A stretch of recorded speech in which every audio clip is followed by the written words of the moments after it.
In the 23rd year of Joash son of Ahaziah king of Judah, Jehoahaz son of Jehu became king of Israel in Samaria, and he reigned 17 years. He did evil in the eyes of the Lord by following the sins of Jeroboam son of Nebat, which he had caused Israel to commit, and he did not turn away from them.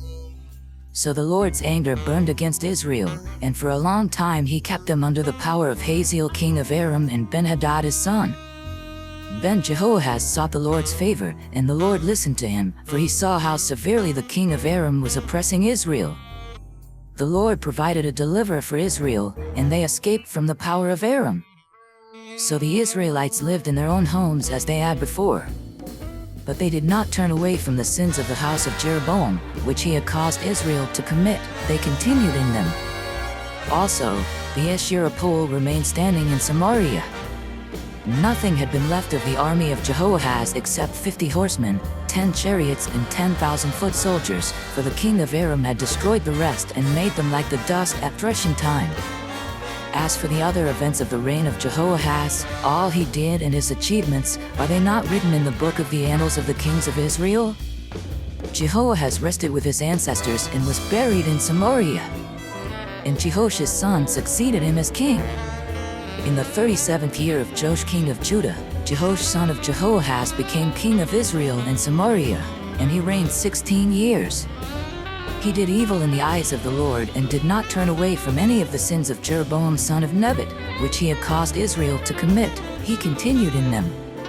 As for the other events of the reign of Jehoash, all he did and his achievements, including his war against Amaziah king of Judah, are they not written in the book of the annals of the kings of Israel? Jehoash rested with his ancestors, and Jeroboam succeeded him on the throne. Jehoash was buried in Samaria with the kings of Israel. Now Elisha had been suffering from the illness from which he died. Jehoash king of Israel went down to see him and wept over him. My father, he cried. The chariots and horsemen of Israel. Elisha said, Get a bow and some arrows, and he did so. Take the bow in your hands, he said to the king of Israel. When he had taken it, Elisha put his hands on the king's hands. Open the east window, he said, and he opened it. Shoot, Elisha said, and he shot. The Lord's arrow of victory, the arrow of victory over Aram.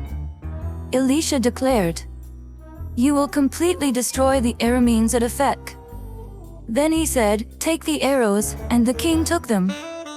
Elisha told him, Strike the ground. He struck it 3 times and stopped. The man of God was angry with him and said, You should have struck the ground 5 or 6 times. Then you would have defeated Aram and completely destroyed it. But now you will defeat it only 3 times. Elisha died and was buried. Now Moabite raiders used to enter the country every spring. Once while some Israelites were burying a man, suddenly they saw a band of raiders, so they threw the man's body into Elisha's tomb. When the body touched Elisha's bones, the man came to life and stood up on his feet. Hazael king of Aram oppressed Israel throughout the reign of Jehoahaz.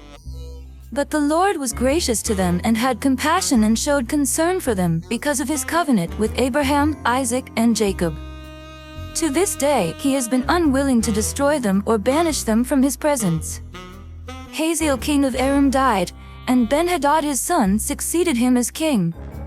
Then Jehoash son of Jehoahaz recaptured from Ben-Hadad son of Hazael the towns he had taken in battle from his father Jehoahaz. 3 times Jehoash defeated him, and so he recovered the Israelite towns. Come, follow me, and I will send you out to fish for people.